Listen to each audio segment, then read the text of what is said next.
We've been running PT clinics for years, and let me tell you, we've tried just about every marketing strategy out there, both paid and free. In today's episode, we're diving into what's worked like gangbusters for us and what turned out to be total busts.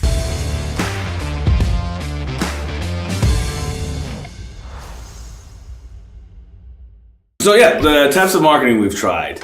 We've tried the free kind, where it doesn't cost money, but it costs your time. In that, things like digital marketing, organic digital marketing, such as social media content in DMs and engaging on social media, building a website that speaks to the people that we want it to, optimizing that for search engine optimization. Yourself, yeah, you could pay for that, but just putting the time into to learn about that and do it yourself. And then, also these in-person events where we'll go and do free injury screens and workshops, and we'll support different events and competitions and 5Ks and local community partnerships. And then there's the paid kind. It can also take a shit ton of your time up if you let it, and it costs money. The idea, though, is that you're going to spend your money instead of your time, but we'll dig into that a little bit later. We're talking digital marketing. We're talking Google ads, Instagram ads, Facebook ads, all those kind of things. So let's dive into each of those and kind of how we've used them. Maybe let's start with the free kind because it's a little bit easier when you have more time than money, which also makes it more accessible. Yeah, sweet. So why don't we start with the low-hanging fruit and just talk about social media content. What are we posting? Particularly on Instagram, we've paid a lot of money for our social media to work. We've also paid a lot of money for our social media to not work. So we want to share the tips and lessons that we've learned when it comes to posting your free content. So one, aesthetics doesn't really matter. Yeah, it's nice to look at your Instagram grid, but it really has no effect on the meta algorithms. Specifically like the aesthetics of when you look at your grid, like it doesn't have to all be uniform. The colors and the types of posts and doing, this one thing every 2 posts and, things like that. But it does need to have good quality editing and you can do that yourself, but it needs to be attention grabbing.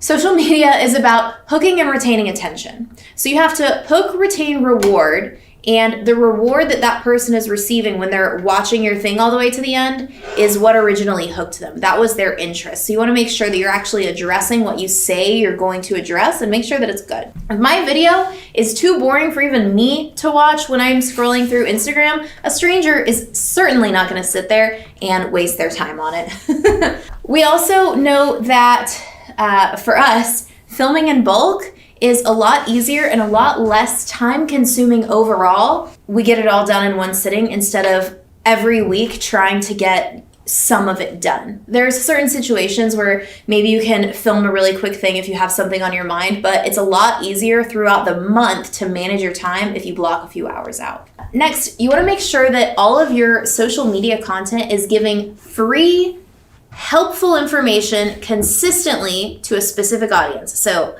for emphasis, I'm going to say that again. Helpful content consistently to a specific audience. You have to be speaking directly to your people and their needs. It can't just be something that you're thinking about that has nothing to do with them, because why do they care? You're going to find out whether they care or not, right? There's insights on Instagram. You can let the data decide. If there's something that you talk about that really hits it off, you can look at engagement, you can look at number of likes, shares, and saves. And if something performs really well, you know that maybe that's the style of post that you can make again, whether it's a reel or a carousel, probably not a static post, but you never know. You can continue to evolve your content from there. So social media, again, all about hooking and retaining attention. A big part with this is the hook. If you start your video off with, hey guys, Dr. Raj here from Move Athletics, scroll. Hey guys, today we're going to talk about scroll. Right? You have to get right into it. Like, oh yeah, I want to hear about that. Maybe I'll stick around. and then you need something else to retain them. And then the reward is when they learn the stuff, right? Let's talk about a website here. A website can be pretty much the same thing as social media. Websites are also an almost free way for you to have your advertisement, your marketing going on. You can pay for a really expensive website. You can pay somebody thousands of dollars to make one. You can have a really expensive hosting platform, or you can make one yourself on Squarespace for like $20 a year, and it's drag and drop. And you can just find somebody else's website that looks like it speaks to people you want to talk to and maybe model it after theirs a little bit. That's what I did with mine. I looked at a bunch of different websites when we first started, and I was just like, oh, I like these things. And then we've since kind of grown and progressed, but you don't need to drop $6,000 on a website when you can put the time into doing it yourself a little bit. When you first start. When you first start, yeah. It's pretty much the same as social media. Like, people will do their homework most of the time, hopefully before they come in, depending on where you found them. We'll talk about that a little bit later, but people go to your website, they're looking, they're browsing, they're trying to find out about who you are, what you do, and if they like you, and if you work with people like them. So you want to have a website that's designed to speak to that specific person. You want them to show up and like on your website, and as soon as they click there, like, oh, this looks like something I'd be interested in. Like, our website has a picture of me doing a bent over row right on first thing you see. Anybody that lists or is into fitness is like, oh, this is different. I want to go see these guys maybe already. And then that's the hook. And then they start digging to find out more about us. But websites are going to work a lot better if they show up on the internet, which means that you're going to have to do some search engine optimization, which you could pay somebody to do, or you could just go on YouTube and find out, how do I optimize my website for SEO? And you can spend the time of diving down that hole and making sure you know about H1 tags and alt text.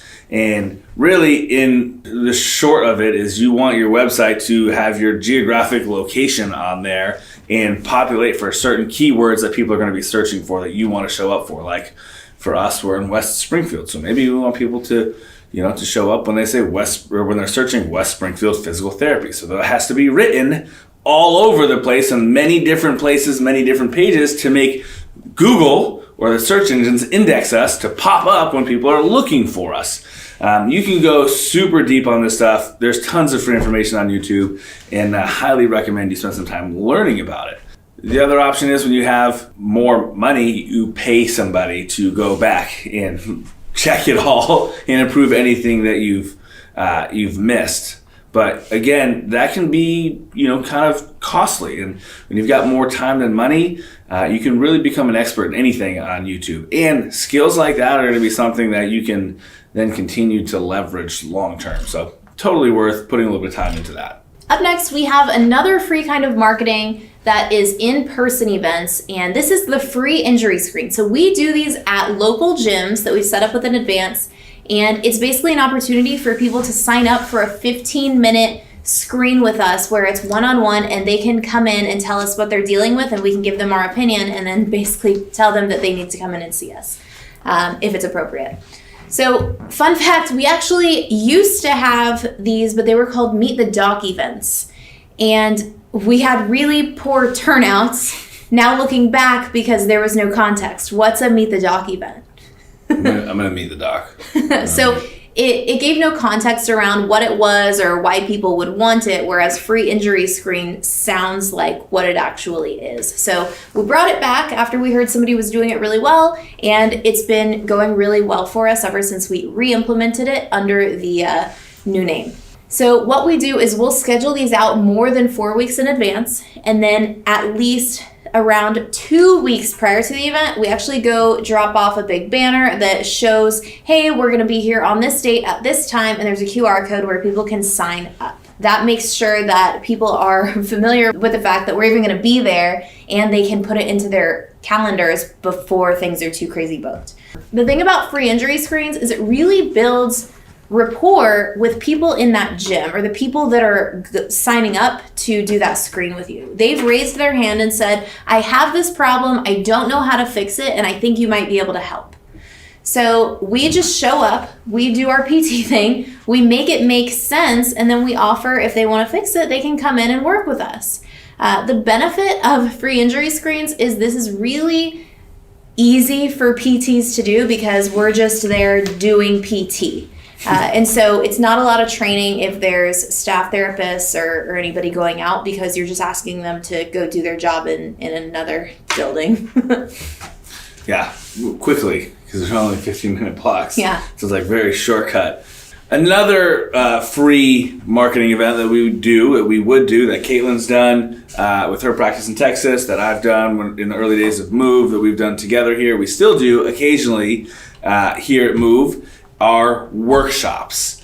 It's a great way to build a relationship with a new community, because the gym markets it to their members. They get a big group of their members there. You go in, you educate the hell out of them, you show what a badass you are, and they're like, wow, this person is unlike any other doctor that I've been to. They know their shit, and I like them. And then they can start following along with you, and maybe some of them even have problems that will come and see you on the spot. And that's why doing them in gyms is better than doing them in your own clinic. We've tried both. It's much easier to get the gym owners to market to their community, to get a group of people that already go to that place, that already know, like, and trust their coach, the gym owners, and the people that they trust, that they look to as leaders, are telling them, hey, you should come to this thing, it's going to be great, versus trying to get people from different locations to come into your clinic can be a lot more challenging.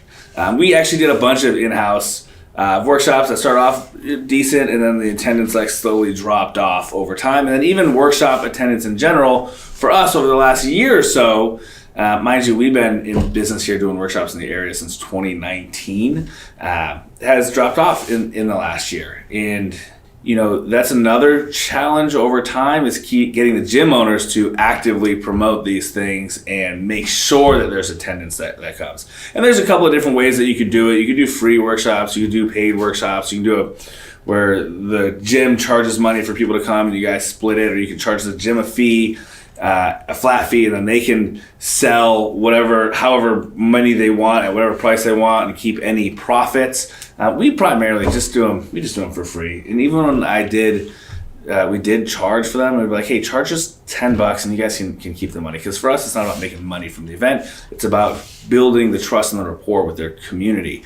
But when it's free, people tend to not show up at the last minute. And that $10 at 2 cups of Starbucks coffee really holds people accountable to actually showing up. It's great because you can show a large group of people your expertise. You have to be able to control the room. You have to be charismatic. You have to be confident. And you have to set yourself apart so people are like, damn, I really like that person.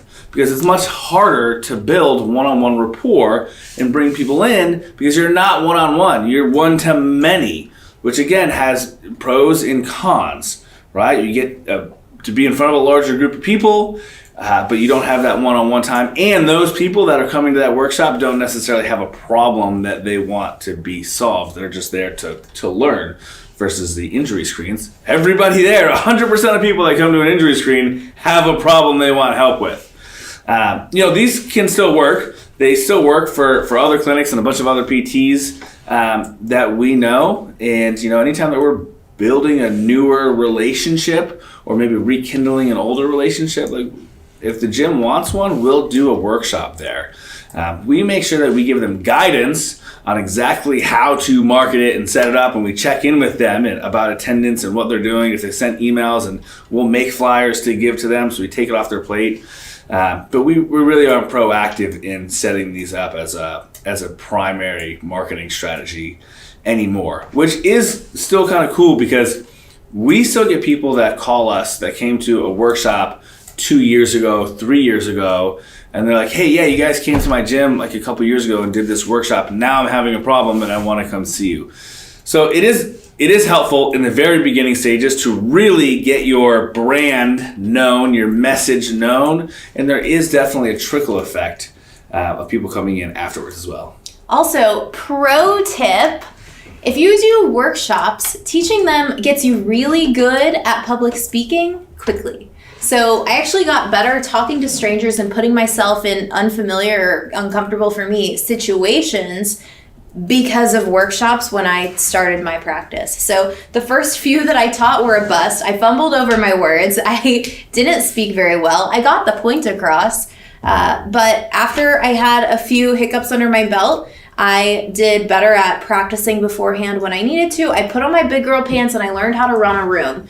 So it's great for teaching you skills that you need when you're starting to grow and develop as a business owner and just as a leader in general.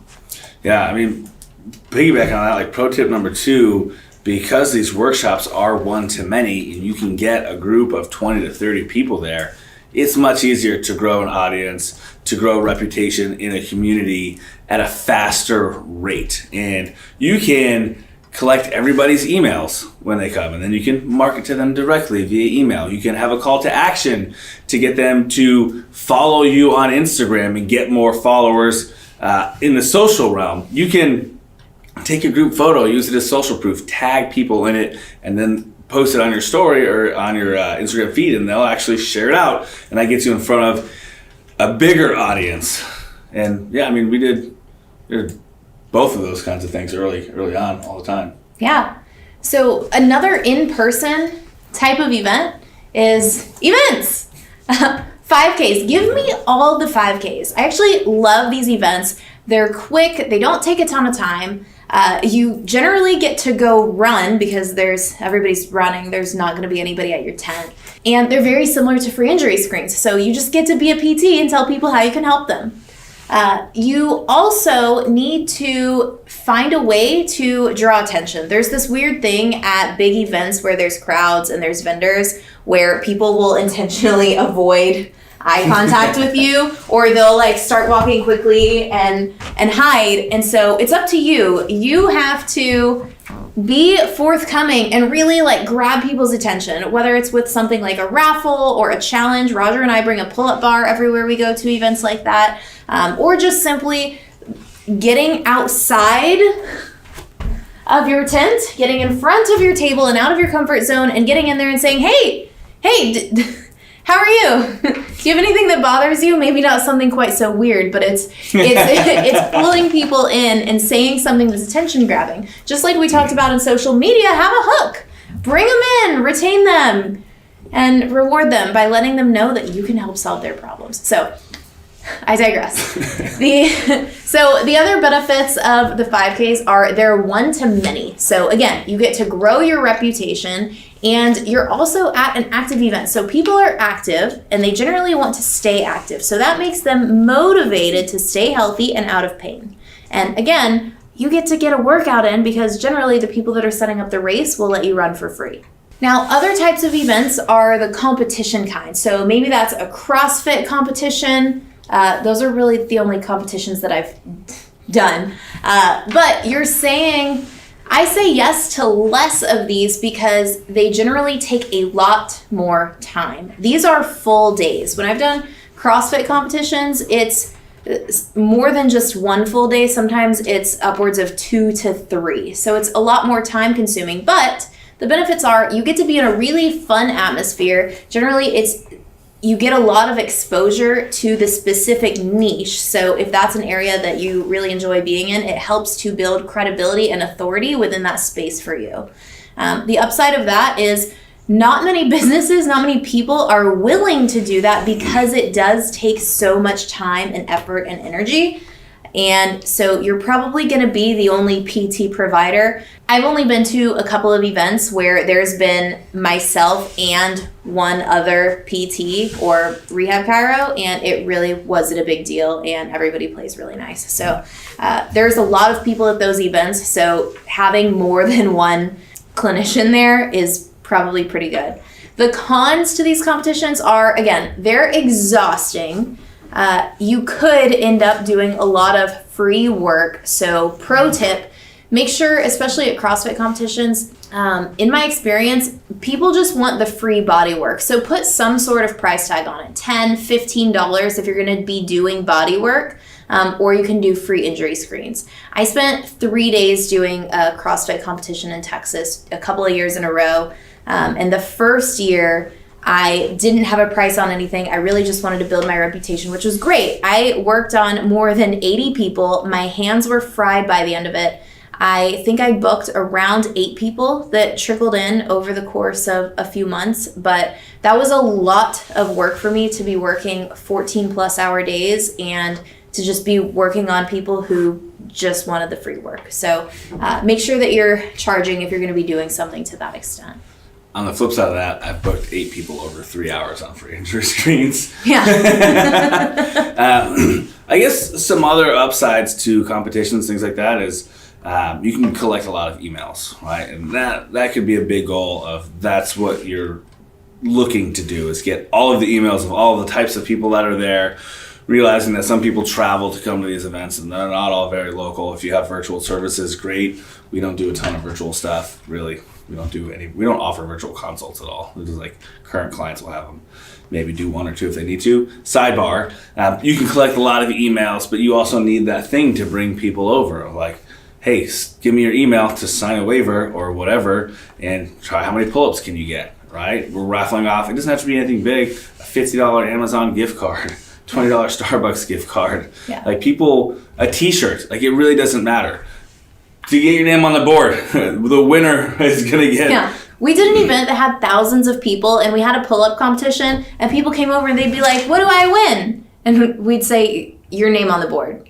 And that was enough for most people. Also, sidebar, don't just bring a really heavy weight and expect that you can do a squat challenge. That's such a liability. We did that at a 4th of July family fireworks event where there were so many people doing it with horrible form and children trying it, and there are so many people that had no business. They didn't have the strength, the mobility, or the form, and you tell them to stop and they're like, oh, I can keep going, because it was 50 squats or 30 squats, I think.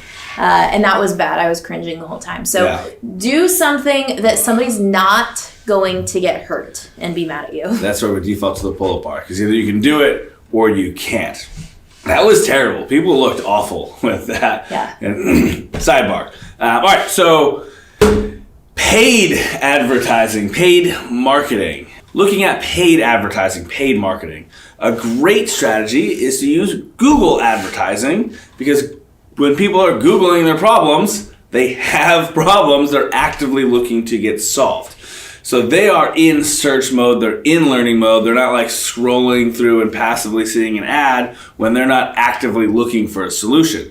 So you're getting people that are problem aware and in search of a solution and typically ready to take action. So then your ad links over to your website, then you have an intriguing website, they scroll around, they learn about what you do and who you are, they like you, they book a call, and then they're much more likely to come in and see you because they're really informed. You can start off as little as you want on paid advertising. Now there is, as you go through it, you'll realize that there's certain dollar amounts that are worth spending and that are going to get you more result a lot faster. You could, I think Caitlin started off with $20 a month, right, when you were in Texas? Yeah, I was just testing the waters and wanted to see what would work, and money was super tight when I started out. So I was just trying it out while also busting my butt at all the marketing events. And then later on, I went back and increased Google ads as I was getting more calls. Yeah, I would probably recommend starting off somewhere like $20 a day for most people if you can swing it, put it on a credit card. And that's just because of the learning curve of like getting it out there, having more people see it, and you'll see that there's a certain cost per click, and you can spend $20 a month and get calls, right? And if you spend $20 in a month and you get one call and you sell one package or one plan of care, then you can hopefully, you've got yourself set up in a situation where you can take some of that and reallocate more of that profit from that ad spend to more ad spend and refine it. But, in general, you're paying for clicks. And if it costs $2 a click and you're spending $20 a month, it's going to take you multiple days to get a click. But, those are all things we've learned along the way. When we first started, we knew nothing about Google ads. We were still just busting out tons of local marketing events. Caitlin was spending $20 and just like hustling on the local marketing events. As we've grown, we've dropped to doing less and less in-person events and spending more money on ads. But there was a time where I did like 16 workshops in a 3-week time period. There was 16 events. I think they might have been all workshops, I think. Either way, now, we pay people to run them for us because we're in a situation where we now have a little bit more money and a little bit less time. And honestly, you can spend a lot of time and you can lose a lot of money trying to figure these things out. So we have somebody that we know runs them well for us, so we get better outcomes and we don't lose time and money learning it all. So pro tip, if you're in a position to do that, find a who, not a how, right? Shout out to Jeremy DuPont and Allie over at Patch. Yeah, they're great with our Google ads.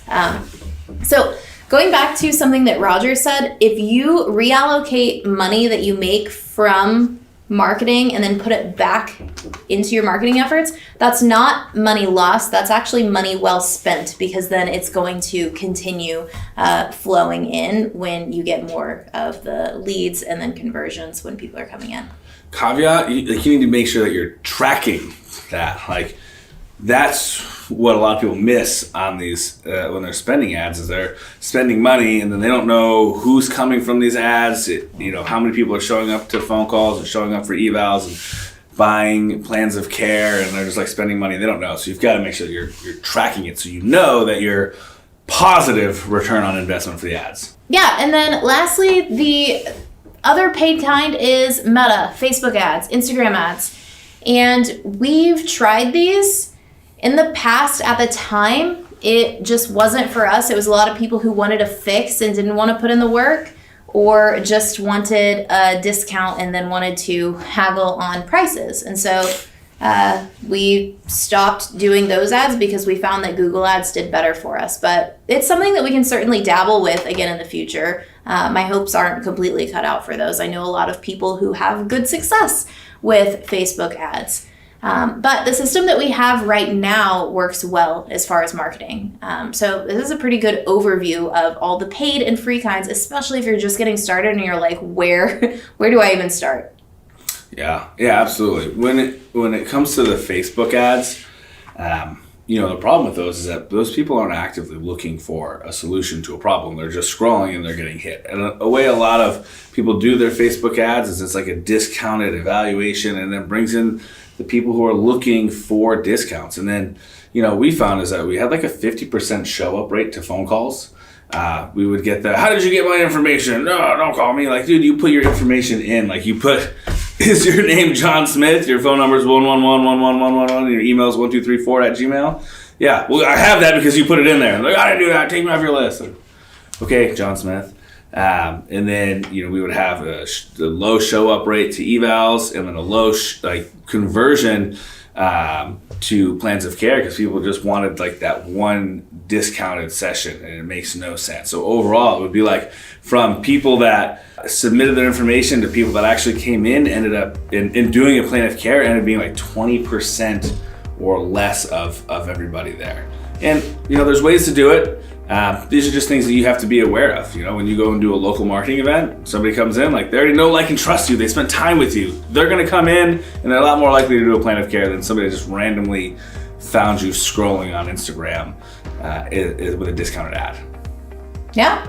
So have fun testing the waters, and let us know what you try. Subscribe to us here. 99% of you guys aren't. Do it now. Click the button. We release new episodes every Tuesday.